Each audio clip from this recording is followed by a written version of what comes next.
Quezon City.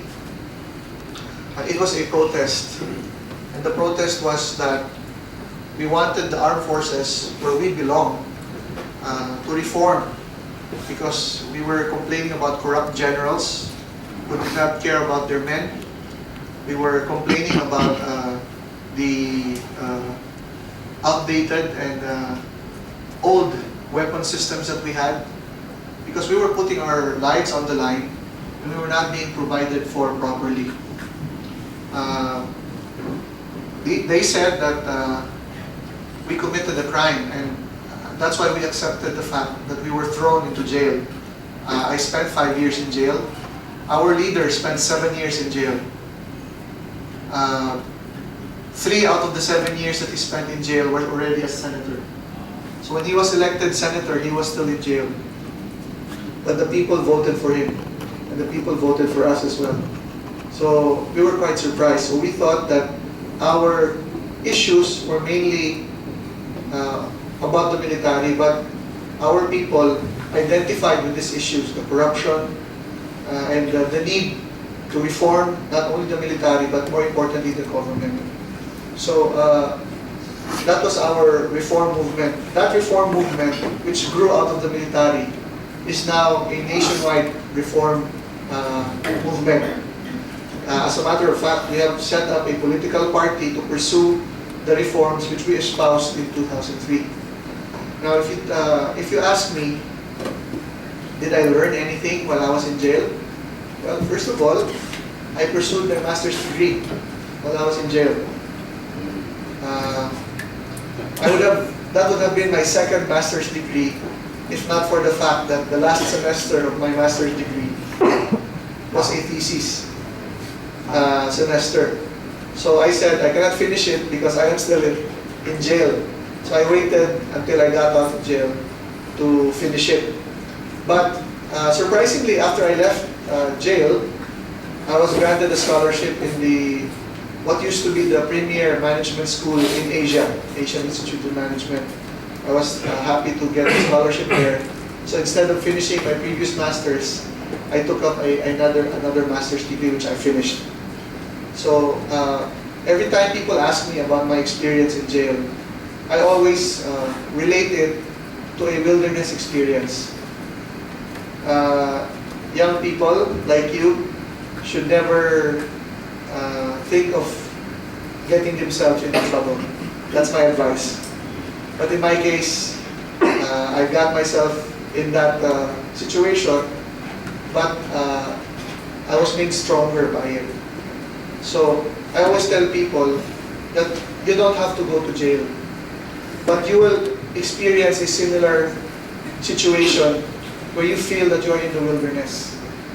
Many great people actually underwent a wilderness experience. Some of them even went to jail. I'll cite to you one of the people who spent the longest time in jail, Nelson Mandela. I am by no means someone like Nelson Mandela, but we can relate our experience. And what is that? That we are able to hold firm to our views, and that we are able to understand more of the problem that we were trying to solve. So much so that after we get out, we have a better perspective of how to pursue solutions to the problems that we used to fight before. So when you go to the workplace after you graduate, you will find yourself in a similar situation. You will be at odds with your boss. You will be at odds with difficult co-employees. But if you know that you are fighting for what is right, hold on to that. Because in the end, you will be vindicated in the same way that we were vindicated. Who would have thought that a bunch of soldiers whom the previous corrupt government threw into jail would actually land in the Senate, and 2 of them would land in the House of Representatives? So I think that would be my message to you, Mark, with regard to your question about my prison experience. So Congressman is of the Nelson Mandela. Just listen to Mandela's style of speech. I feel that he's quite confident for his future, and I believe that he will you will be the Philippines president, like in South Africa, something like that, right? Thank you.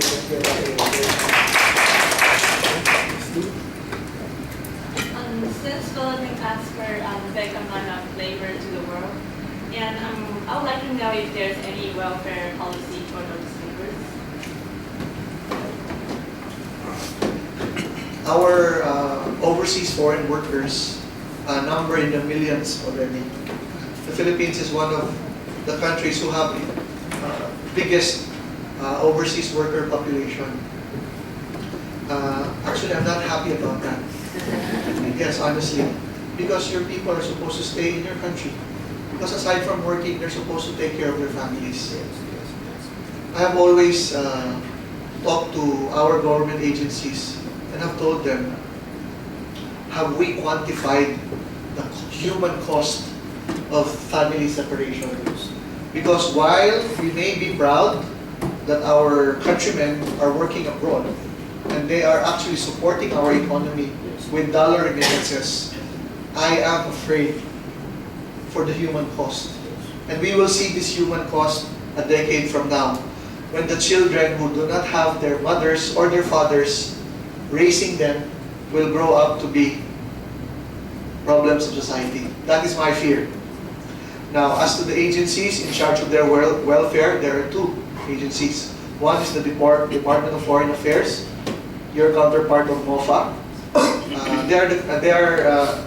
Their consular services and foreign worker support services are there throughout embassies and consulates throughout the world, especially in areas where there is a high concentration of Filipino workers.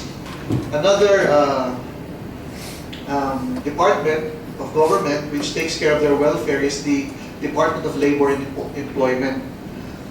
They are the ones who prepare our workers prior to being sent abroad.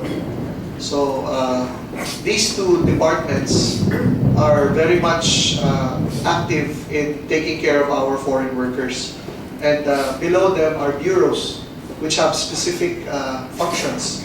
We have the Philippine Overseas Employment Agency, which is under the Department of Labor and Employment. We have the Overseas Workers Welfare Administration, which is under the DFA. Under DOLE also. And DOLE, our Department of Labor and Employment, and DFA, Department of Foreign Affairs, have constant communication with regard to the welfare of our workers.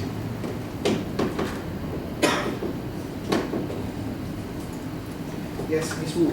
Thank you. I would like to ask, we know that the Philippines has a close relationship with the United States, and also the Philippines has joint military rehearsal with the USA. And how would this affect the relationship between the Philippines and China? Thank you. Well, I just hope that China does not view our close relationship with the US as a way to confront China. Because as a matter of fact, the Philippines has joint military exercises with other countries. When I was a military cadet, we had a joint military exercise with the country of Singapore. We have joint exercises with Thailand, with Malaysia, and many other countries. So we should not treat our relationship with the US any differently. But what is important to remember is that the Philippines and the United States have a mutual defense treaty, which was signed in 1954. What does that mean? In the event that the US is attacked, as an ally, as a treaty ally, the Philippines is expected to come to the aid of the US. In like manner, when the Philippines is attacked, the US is expected to come to the aid of the Philippines. We have had that for the last 50 years. with the US. And that has recently been strengthened because our two governments last year signed the Enhanced Defense Cooperation Agreement. What does that mean?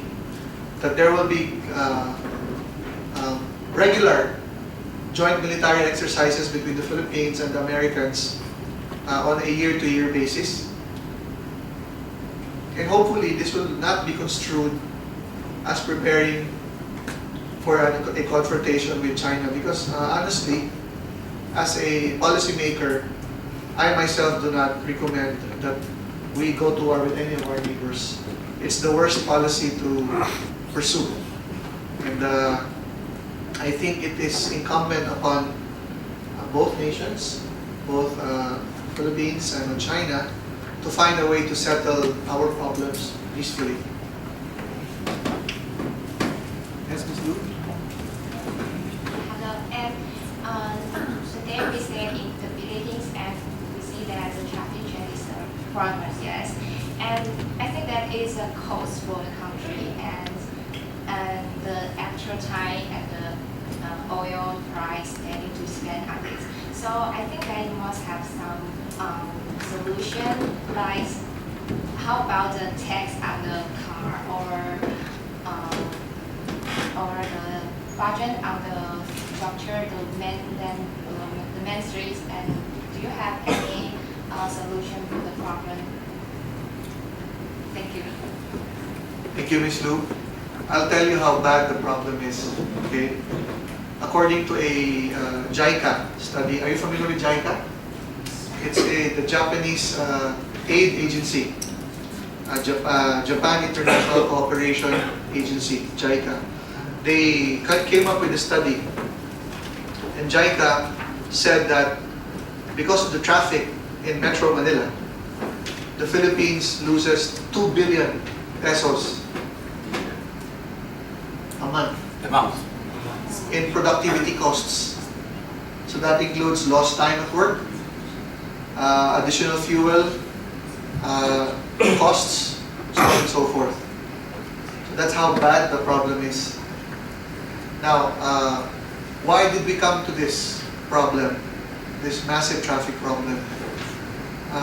Unfortunately, the Philippines does not build infrastructure 10 years ahead of the actual need, which is the best practice in countries like Taiwan and in other Western or developed countries. The policy should always be to build infrastructure ahead of its actual need.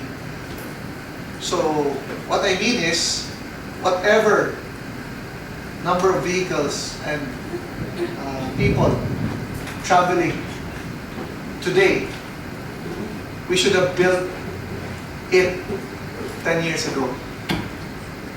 But what we're doing now is, we're trying to solve the problem as it is now, just now.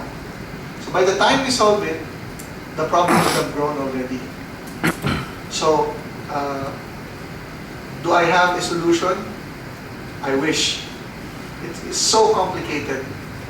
The problem is so complicated that the solution should have to be multi-sectoral. It does not rest only on the Department of Transportation and Communication.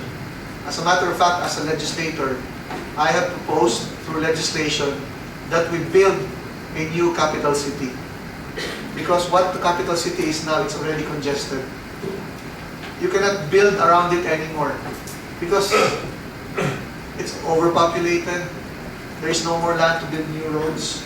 The only solution is to build more overpasses and elevated highways, and that's very costly. It might be cheaper to build a new capital city so that the government offices on government land will now be vacated and will provide more room for living space. And government offices in a new capital city will be built more systematically and more beautifully. Has this been done before? Yes. In Malaysia, they built a new capital city outside of Kuala Lumpur. Brazil built a new city called Brasilia when they transferred their capital city from Rio de Janeiro.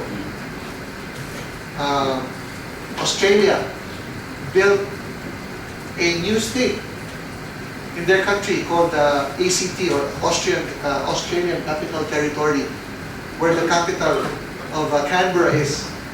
So they built a systematic city where you had a government center and then everything radiated from that center.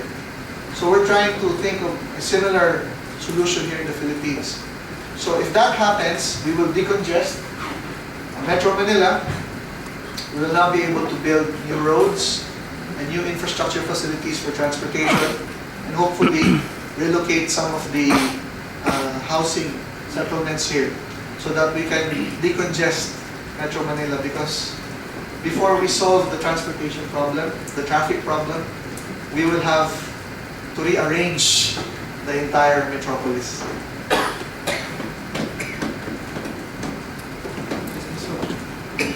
I want to ask about the population explosion, because as I know, the population of Philippines has just reached to 100 million, and is government take any actions to solve this kind of problem? Thank you. Thank you. That was in fact the biggest issue in the 15th Congress. The 15th Congress was 2010, the year 2010 up to 2013. I am now serving in the 16th Congress, 2013 up to 2016. In the last Congress, 15th Congress, that was one of the biggest pieces of legislation that was deliberated upon. What is that? The Reproductive Health Bill. This current administration believes that we should control our population. If I were a member of Congress then, I would have voted no. I would have voted against the Reproductive Health Bill. Why? I believe that a growing and a younger growing population for the Philippines is not a problem. I believe it would be an asset. As a matter of fact, Mr. Ambassador, Yes. I recently read that Japan, Hong Kong, Singapore, China, and Taiwan are already experiencing a demographic winter. Yes. You have experienced, for several years now, declining Yes. birth rates. So, what is the impact of that in your country? There will be lesser and lesser younger people supporting more and more older people. Why is that a problem? Because it's the younger people who work and who earn money to support elderly people who are not working anymore and need more services from government. So that is the problem. Now, I'm not saying that that is irreversible for the countries which I mentioned, but what I'm saying is maybe the country can learn from that. Our country should harness our younger population, should send them to school, put them to jobs, and create a stronger economy. Because in the end, if these people, younger people, become more productive, we will erase the population problem. Because a larger portion of our population is now working and not relying on government to support them. So I do not agree with our reproductive health bill, and I actually, although I support the president, this is one particular policy which I disagree.